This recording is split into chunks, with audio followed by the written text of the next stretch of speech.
It's the champ, Shannon the Cannon, two-time heavyweight champion of the world. And you're watching Sports Icons. Subscribe. Let's go, champ. Let's go, champ. Let's go, champ. Champ.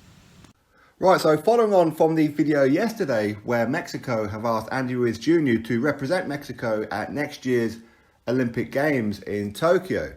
And Andy Ruiz Jr. said that he would be honoured, but of course it would be dependent on his contractual obligations. In other words, if he was to defeat Anthony Joshua in the rematch, then of course his contractual obligations will be he's going to have to fight Kubrat Pulev, and if he gets past Pulev, then he's going to have to fight Alexander Usyk. That's just how the next couple of fights is going to be mapping out for him. Unless, of course, he was to get an undisputed fight with maybe a Deontay Wilder or Luis Ortiz if he beats Wilder, or a Tyson Fury. However, it may well go.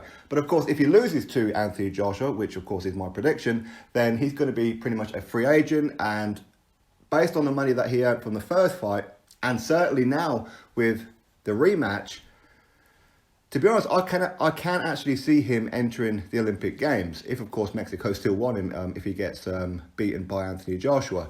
But the WBC have said that any professional fighter, including Andy Ruiz Jr., if any of those guys were to enter the Olympic Games, then they would be banned from any WBC participation fights for the next 2 years. And this is what the WBC president, Mauricio Sulaiman, had to say. The WBC strongly disagrees with supporting a professional boxer competing in the Olympic Games. It's something unacceptable that should not be accepted by fans and boxing experts in the world. Olympic amateur boxing is completely different. They are two different sports and it's very dangerous. We cannot accept this. If any professional boxer, including champions or former champions, decide to participate in the next Olympics, they will have a sanction of at least 2 years in the WBC. So that is Mauricio Sulaiman's statement. Now, first of all, I totally agree with the WBC based on the fact that I don't think professionals should be allowed to be fighting amateurs. It's a tipping off the scales that is way too much.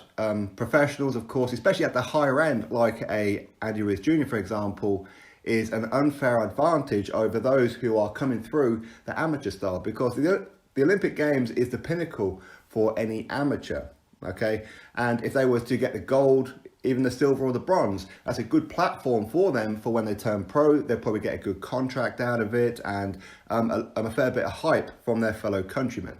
So I can agree with the WBC, that is for sure. But likewise, I do understand where some people say that if professionals entered the Olympic Games, it would make it more interesting, as far as it will probably get a lot more eyes on the Olympic Games. And I'm pretty sure that's where the Olympics are thinking about it, so they get more people emotionally invested in the Olympics, more people watching it. And of course, that will probably turn out to be more sponsorships as well as.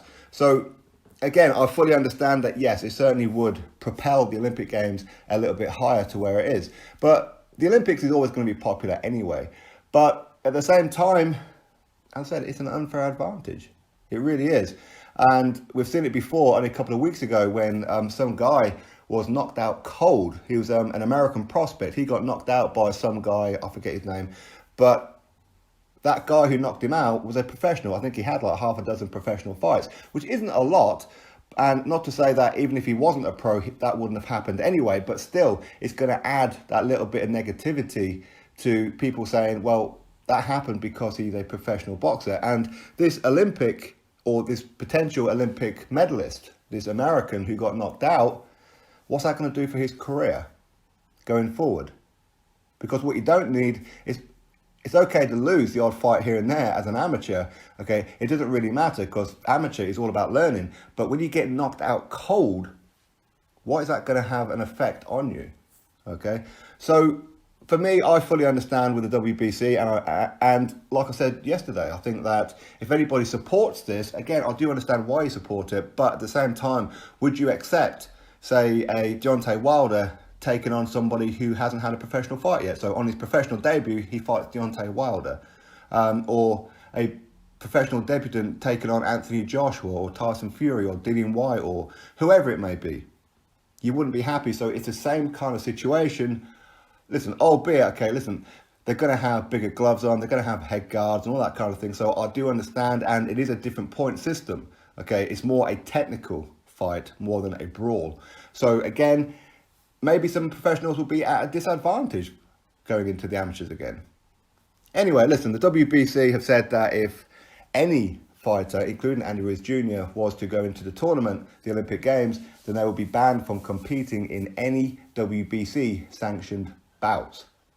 But as I said before, I think that if he did lose to Anthony Joshua, which I do predict that he will, then he would have earned enough money. Because we've seen before, when he lost to Joseph Parker, he took a long time off. Okay, and he didn't earn a great deal of money, but now he's earned a great deal of money. There's a very good chance that he may just go, you know what, I don't care about no WBC. Okay, I'm not going to be getting a WBC title shot anytime soon, so I may as well just go in the Olympic Games and serve out a 2-year ban. But you know what, I can still come back to the professionals if I want to and go for one of the other belts again.